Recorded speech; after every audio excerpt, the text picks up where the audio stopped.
Movie start होती है एरेंडेल नाम की एक किंगडम में, जहाँ पर दो बहनें रहा करती थीं। एक थी प्रिंसेस एल्सा और एक थी प्रिंसेस एना। प्रिंसेस एल्सा जब पैदा हुई थी तो उसके पास कुछ स्पेशल पावर्स थी। वो जिस चीज को भी हाथ लगाती थी वो आइस यानी कि बर्फ में चेंज हो जाती थी। अब इस सुपर पावर की वजह से दोनों बहनें बहुत एंजॉय किया करती थी। एक दिन जब ये दोनों खेल रहे थे तो प्रिंसेस एल्सा गलती से स्लिप हो गई और इसके बाद उसकी पावर जाकर लग गई एना को, जिससे वो काफी जख्मी हो गई थी।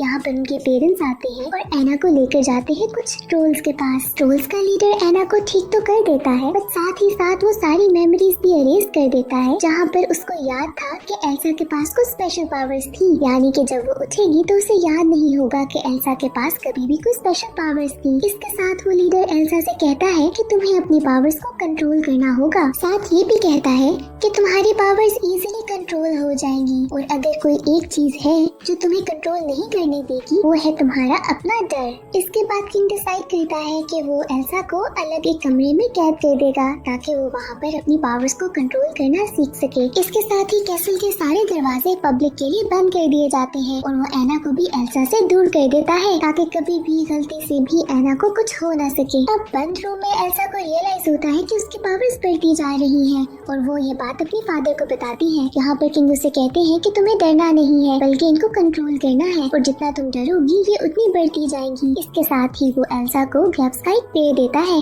ताकि वो किसी भी चीज को टच ना कर सके। एना बहुत बार एल्सा के पास आती है ताकि उससे बात कर सके, बट एल्सा उसकी किसी भी बात का जवाब नहीं देती और एना बहुत हर्ट होती है। अब ऐसे करते करते बहुत ही ज्यादा साल गुजर जाते हैं और दोनों प्रिंसेसेस बड़ी हो जाती हैं। एक दिन इनके पेरेंट्स यानी कि किंग और क्वीन को ट्रिप पे कहीं जाना था, पर रास्ते में बहुत ही ज्यादा स्टॉर्म होने की वजह से उनकी शिप तबाह हो जाती है और दोनों की डेथ हो जाती है। अब पता चलता है कि नेक्स्ट क्वीन एल्सा बनेगी। इस न्यूज के साथ ही पूरी किंगडम में तैयारियां शुरू हो जाती हैं। दूर दूर की किंगडम से भी लोग इस सेरेमनी को अटेंड करने के लिए आते हैं। यहाँ पर एक ड्यूक भी आता है जो बहुत सालों से किंग के साथ ट्रेडिंग कर रहा था और वो इसी इंतजार में था कि कोई मौका मिले और उसे पता चल सके कि कैसल के अंदर बेसिकली चल क्या रहा है। अब एना तो बहुत ही ज्यादा खुश थी क्योंकि फाइनली वो बहुत सारे लोगों से मिलेगी। इतने सालों में कैसल में बंद होने की वजह से वो बहुत अकेली हो गई थी और फाइनली वो दोस्त बना सकेगी। दूसरी तरफ एल्सा तो बहुत ही ज्यादा डर रही थी कि कहीं उसकी पावर्स का लोगों को ना पता चल जाए और ऐसे ही वो किसी को हर्ट ना कर दे। फाइनली कॉरोनेशन का डे आ जाता है और कैसल के दरवाजे पब्लिक के लिए खुल जाते हैं।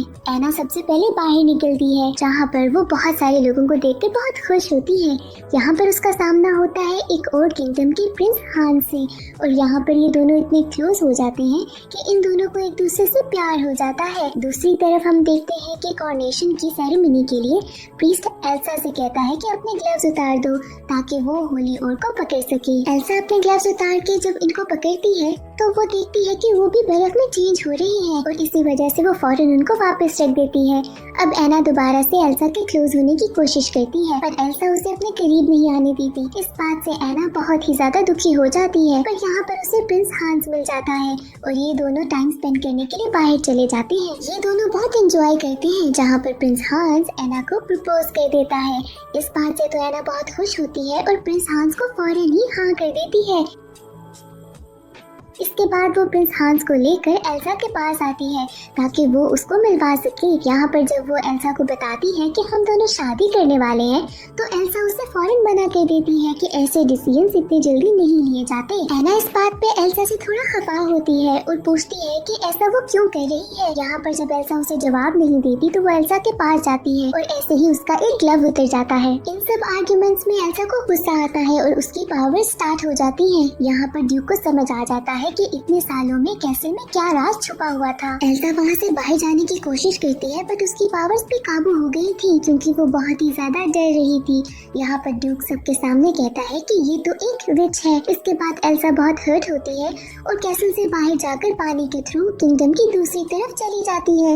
ऐसे देखते ही देखते आसपास का सारा पानी बर्फ में चेंज हो जाता है और स्नोफॉल स्टार्ट हो जाती है, जिसके बाद किंगडम एक ना एंड होने वाली विंटर में शिफ्ट हो जाता है। ड्यूक इस सब के बाद भी कहता है कि ये सारा कुछ एल्सा के कर्ज की वजह से है, जहाँ पर एना अपनी बहन को डिफेंड करती है और कहती है कि मेरी बहन कोई विच नहीं है और उसने ना ही कोई कर्ज दिया है। इसके बाद वो हांस को अपने कैसल की सारी रिस्पॉन्सिबिलिटी देकर अपनी बहन को ढूंढने के लिए उसके पीछे चली जाती है। अब एल्सा भी चलते चलते एक माउंटेन तक पहुँचती है, जहाँ पर उसको रियलाइज होता है कि शायद उसको अपनी पावर से अब डर नहीं लग रहा। यहाँ पर मूवी का सबसे famous song let it go start होता है, जहाँ पर हम देखते हैं कि एल्सा कैसे अपनी पावर से एक बहुत ही ज्यादा शानदार खूबसूरत सा महल बनाती है। एना भी अपनी बहन को ढूंढते ढूंढते एक शॉप तक पहुंचती है, जहां पर उसका सामना होता है क्रिस्टोफ नाम के एक आदमी से। क्रिस्टोफ उसे बताता है कि वो नॉर्थ साइड की माउंटेन से आया है, जहाँ पर अचानक से कुछ जरूरत से ज्यादा ही बर्फ पड़ने लग गई थी। एना इस बात से समझ आती है कि एल्सा वहीं पर होगी और ये आदमी ही उसे वहाँ तक पहुँचा सकता है। क्रिस्टोफ उसे बताता है कि उसका काम था बर्फ बेचने का, बट इतनी ज्यादा बर्फबारी की वजह से उसका काम बहुत स्लो हो गया है और ना ही उसके पास पैसे हैं सप्लाईज खरीदने के लिए। एना उसे कहती है कि मैं तुम्हें सप्लाईज खरीद दूंगी और मुझे ये भी पता है कि इतनी ज्यादा बर्फबारी को कैसे रोकना है, बट इसके लिए तुम्हें मुझे नॉर्थ लेके जाना होगा। इस बात के लिए तो क्रिस्टोफ रेडी हो जाता है और ये दोनों उसके रेनडियर के साथ चले जाते हैं। अब रास्ते में एना उसे पूरी स्टोरी बताती है कि कैसे वो हांस से शादी करना चाहती थी, बट उसकी बहन ने मना कर दिया। अब यहाँ पे तो क्रिस्टोफ भी उसकी बहन से एग्री करता है और उसे कहता है कि मुझे भी यही लगता है, तुम्हारी बहन ठीक कह रही थी, किसी को जाने बगैर ऐसे इतनी जल्दबाजी में शादी तो नहीं करनी चाहिए, तुम्हें उससे पहले कुछ जान लेना चाहिए। अब अचानक से यहाँ पे रेनडियर रुक जाता है और कुछ आवाजें आने लगती हैं। यहाँ पे पता चलता है कि कुछ वेयरवुल्फ यहाँ पर पास ही हैं। इन सब से बचने के लिए क्रिस्टोफ अपनी स्लेज को एक क्लिफ से दूसरी क्लिफ पर जंप करवाता है। अब यहाँ पर क्रिस्टोफ, उसका रेनडियर और एना तो बच जाते हैं, पर उसका स्लेज नीचे गिरकर तबाह हो जाता है। यहाँ पर नॉर्थ माउंटेन करीब ही थी और ये लोग आगे पैदल सफर तय करते हैं। थोड़ी ही दूर आगे जाने के बाद इनको एल्सा का बनाया हुआ एक स्नोमैन मिलता है, जिसका नाम है ऑलिव। एना ऑलिव से कहती है कि हमें एल्सा तक ले जाओ, क्योंकि इस बदलते हुए मौसम को ठीक करने के लिए एल्सा के पास जाना बहुत जरूरी है। ऑलिव भी यहाँ इस बात से एग्री करता है और बताता है कि मैं भी समर्स एंजॉय करना चाहता हूँ, पर इन्हें कहता है कि मेरे साथ चलो। दूसरी तरफ किंगडम में एना का घोड़ा अकेला जब वापस आता है तो हाथ देकर समझ जाता है कि शायद एना किसी खतरे में है और वो उसको बचाने के लिए निकलने का सोचता है। यहाँ पर ड्यूक अपने 2 आदमी उसके साथ भेजता है, जिनको उसने ऑर्डर्स दिए थे कि एल्सा को मार देना। दूसरी तरफ एना, क्रिस्टोफ और ऑलिव पहुँच गए थे एल्सा के कैसल पे, जहाँ पर एना अकेले अंदर जाती है। वो एल्सा को कहती है कि देखो, सीजन बहुत खराब हो गया है और हर तरफ बहुत ही ज्यादा स्नोफॉल होने लग गई है, तुम्हें वापस आके सब कुछ ठीक करना होगा। एल्सा उसे कहती है कि मैं अपनी पावर्स पे कंट्रोल नहीं कर सकती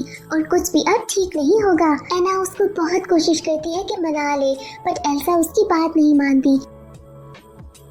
यहाँ पर अचानक से उसकी पावर्स फिर से आउट ऑफ कंट्रोल हो जाती हैं और एना फिर से हर्ट हो जाती है। यहाँ पर क्रिस्टोफ आकर उसे कहता है कि चलो हम वापस चलते हैं, बट यहाँ पर एना उसे बताती है कि मैं अपनी बहन के बगैर वापस नहीं जाऊंगी। जब एना एल्सा की बात नहीं मानती तो एल्सा यहाँ पर एक मॉन्स्टर क्रिएट करती है, जिसका नाम है मार्शमैलो। उसका प्लान था कि इस मॉन्स्टर से डरकर ये लोग यहाँ से भाग जाएंगे और ऐसा ही होता है।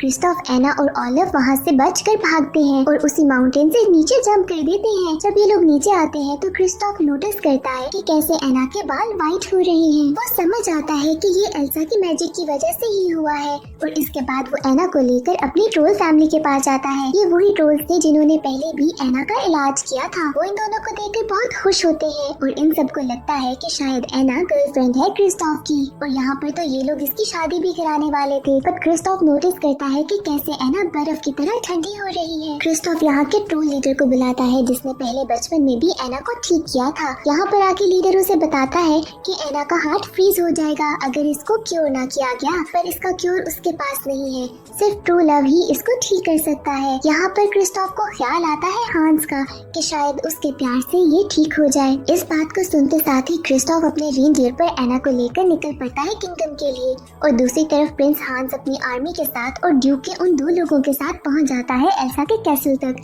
जहाँ पर उसका सामना होता है उसी सेम मॉन्स्टर से, जहाँ पर इनकी लड़ाई होने लग जाती है। अब इसी बीच वो ड्यूक के 2 आदमी कैसल के अंदर चले जाते हैं ताकि जाकर एल्सा को मार सके, पर इन दोनों का जोर एल्सा के मैजिक के सामने कैसे चल सकता था।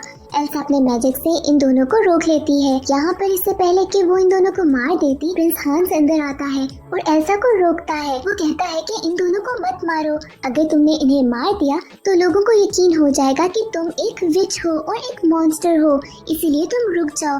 अब एल्सा तो रुक गई थी, पर यहाँ पर एक आदमी एक तीर चलाता है जिससे एल्सा के ऊपर का एक बहुत बड़ा सा शैंडलियर नीचे गिरता है और एल्सा बेहोश हो जाती है। जब एल्सा की आंख खुलती है तो वो खुद को एक प्रिजन में पाती है और वो अपनी किंगडम में वापस आ चुकी थी। वो विंडो से बाहर देखती है तो हर चीज बर्फ में चेंज हो चुकी थी। यहाँ पर प्रिंस हांस आता है एल्सा के पास और उसे कहता है कि इस विंडो को ठीक कर दो, पर यहाँ पर एल्सा भी उसे यही बताती है कि उसे नहीं पता कि इसको ठीक कैसे किया जा सकता है। हांस वहाँ से चला जाता है। दूसरी तरफ क्रिस्टोफ एना को लेकर वहाँ तक पहुँच चुका था। वो वहाँ के नौकरों को कहता है कि एना को ले जाओ और हांस तक पहुँचा दो, और वो खुद वहाँ से वापस निकल पड़ता है। वो थोड़ा दुखी था। एना जब प्रिंस हांस के पास आती है तो उसे बताती है कि कैसे अगर वो ठीक ना हुई तो वो बर्फ में चेंज हो जाएगी और सिर्फ उसकी किस ही उसे बचा सकती है। यहाँ पर हांस उसे किस करने से मना कर देता है और कहता है कि उन दोनों के बीच में सच्चा प्यार तो था ही नहीं। वो उसे बताता है कि ऐसे तो वो सिर्फ शादी करके यहाँ का किंग बनना चाहता था और चाहता था कि इस किंगडम को भी वो ही हैंडल करे, और उसका प्लान अब भी ऐसा ही है कि एल्सा से विंटर्स को चेंज करवा के एल्सा को मार देगा। यहाँ पर एना उसे मना करती है कि तुम एल्सा की पावर्स के सामने टिक नहीं सकोगे, पर यहाँ पर हांस उसे रूम में छोड़कर वहाँ से चला जाता है। अब हांस ड्यूक और बाकी सारे लोगों के पास जाता है और बताता है कि कैसे एना मर चुकी है, पर उसके मरने से पहले उन दोनों ने शादी कर ली थी, और वो इस सब का ब्लेम देता है एल्सा को और बताता है कि कैसे सच में वो एक विच है और उसे मार देना चाहिए। ड्यूक और बाकी सब लोग किंगडम की हालत देखकर उसकी बात पे यकीन कर लेते हैं और मान जाते हैं कि एल्सा को मार देना चाहिए। दूसरी तरफ जब हांस एल्सा को लेने के लिए जाता है तो वो देखता है कि उसने जेल को तोड़ दिया है और वहाँ से भाग गई है। अब दूसरी तरफ क्रिस्टोफ जब वापस जा रहा था तो उसे दूर से किंगडम के ऊपर एक बहुत बड़ा क्लाउड नजर आता है और वो समझ आता है कि एना किसी खतरे में होगी और वो वापस जाता है उसे बचाने के लिए। अब ऑलिव भी एना के पास पहुंच चुका था। वहाँ पर एना उसे बताती है कि कैसे हांस ने उसे धोखा दे दिया।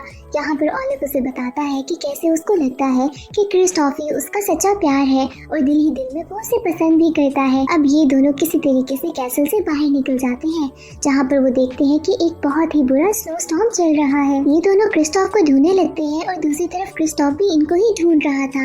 यहाँ पर हांस आता है एल्सा के पास और उसे बताता है कि कैसे उसकी वजह से एना मर चुकी है। एल्सा बहुत ज्यादा उदास होती है और इसी तरीके से उसकी उदासी की वजह से तूफान रुक जाता है। एना को फील होता है कि वो स्लोली बर्फ में चेंज हो रही है। उसे दूर से क्रिस्टोफ आता दिखाई देता है, पर उसी टाइम पे साइड पे उसे नजर आता है कि हांस एल्सा को मारने वाला है, और इससे पहले कि वो स्वॉर्ड से एल्सा पे हमला करता, यहाँ पर एना उसके सामने आकर बर्फ में चेंज हो जाती है और इसी तरीके से वो स्वॉर्ड टूट जाती है और हांस दूर जाकर गिरता है। ये सब देखकर एल्सा बहुत ज्यादा दुखी होती है और एना को गले लगा लेती है। वो तो स्टैचू बन चुकी थी, बट ऐसे ही स्लोली एना बिल्कुल नॉर्मल हो जाती है। और यहाँ पर ऑलिव सबको बताता है कि शायद यही वो सच्चा प्यार था जो कि ट्रोल्स के लीडर ने बताया था, और ऐसे एल्सा भी समझ जाती है कि प्यार ही है जो कि उसकी पावर्स को कंट्रोल करेगा। इसके बाद एल्सा आहिस्ता आहिस्ता हर जगह से बर्फ रिमूव कर देती है और उसकी किंगडम बिल्कुल नॉर्मल हो जाती है। इसके बाद वो ऑलिव को एक अपना पर्सनलाइज्ड क्लाउड भी देती है ताकि वो कभी भी पिघले नहीं। इसके बाद एना हांस से कहती है कि तुम हमारी किंगडम से दूर चले जाओ, और एल्सा भी ड्यूक से कहती है कि अब हम ट्रेडिंग तुम्हारे साथ नहीं करेंगे।